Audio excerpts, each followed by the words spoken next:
Good evening, everyone.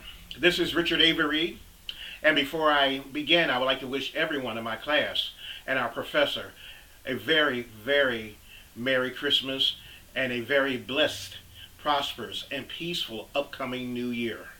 Tonight, I want to talk to you in my persuasion speech about a subject that is very important to me, and the subject is hypertension, otherwise known as high blood pressure. And I'm going to discuss several ways to reduce your blood pressure without resorting to medication. Now, let me put out a disclaimer before I go any further. If you have been diagnosed with high blood pressure, it cannot be cured according to the science of man.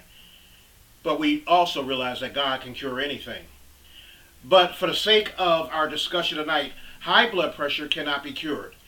However, if you have been diagnosed, please take your medication regularly as prescribed by your physician.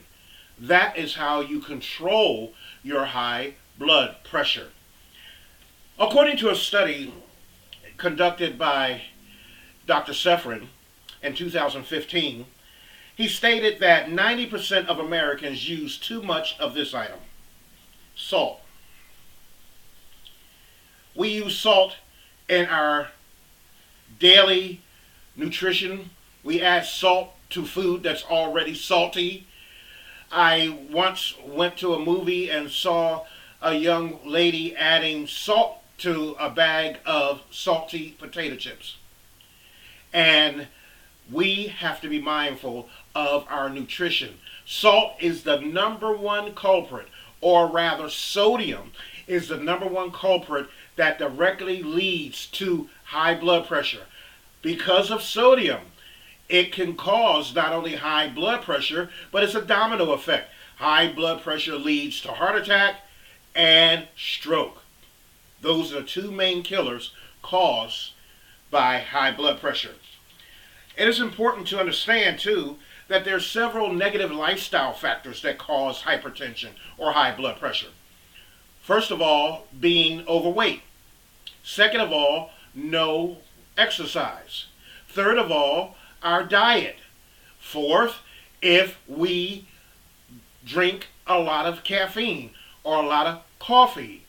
An 8-ounce cup of coffee has over 90 milligrams of caffeine. Caffeine also constricts the walls of the artery, which means your heart has to beat harder in order to pump the blood through a space that is narrower, and that causes high blood pressure.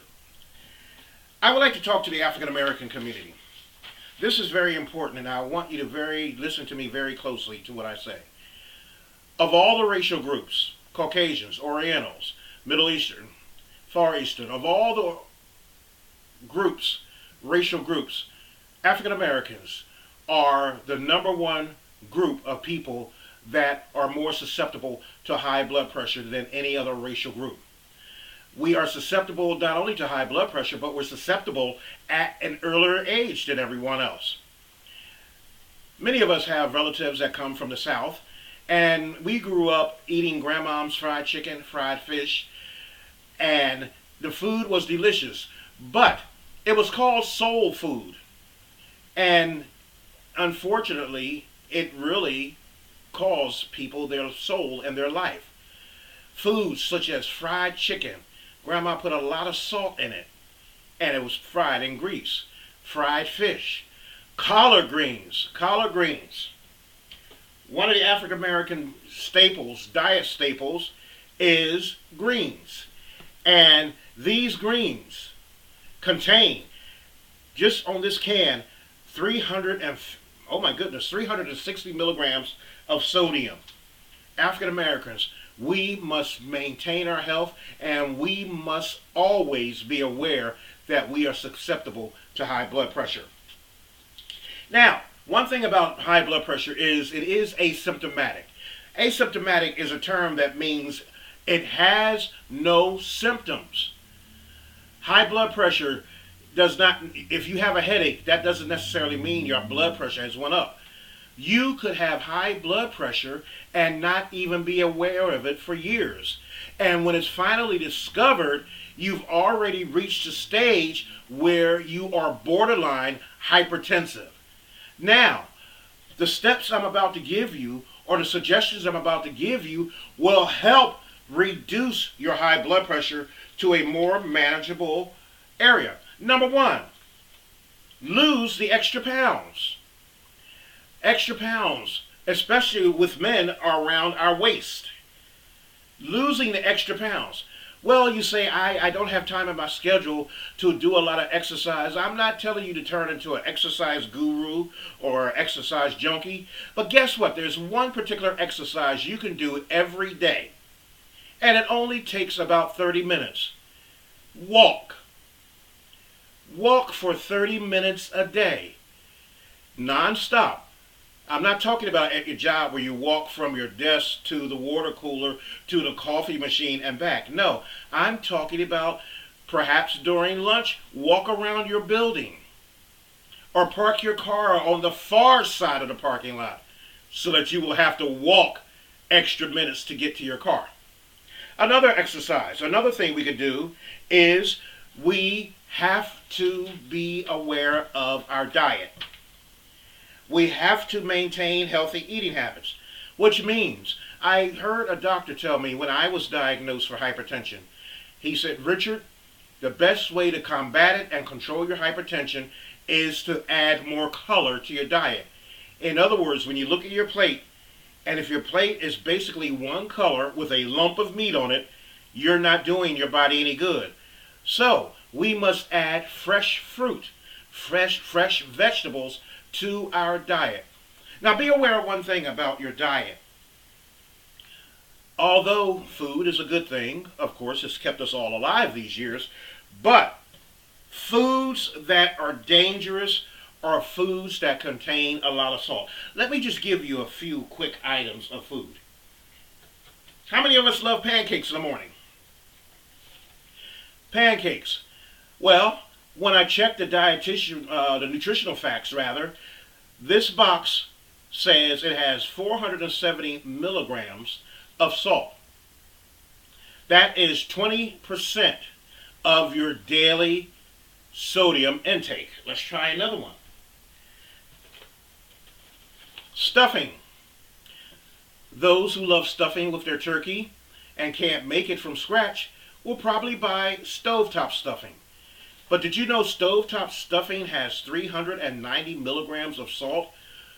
And here's something interesting. The unprepared stovetop is 16% sodium. But when you prepare it, it jumps up to 19% sodium. And here is something that will literally shock you. Processed foods, such as chicken flavored rice. When you read the nutritional facts, this single box of chicken flavored rice contains 1,250 milligrams of sodium. That is 52% of your sodium intake. This is not healthy eating. What we must do, we must eat, according to Dr. Linda Van Horn, who works at the Mayo Clinic, we must eat more fruits and vegetables in our diet.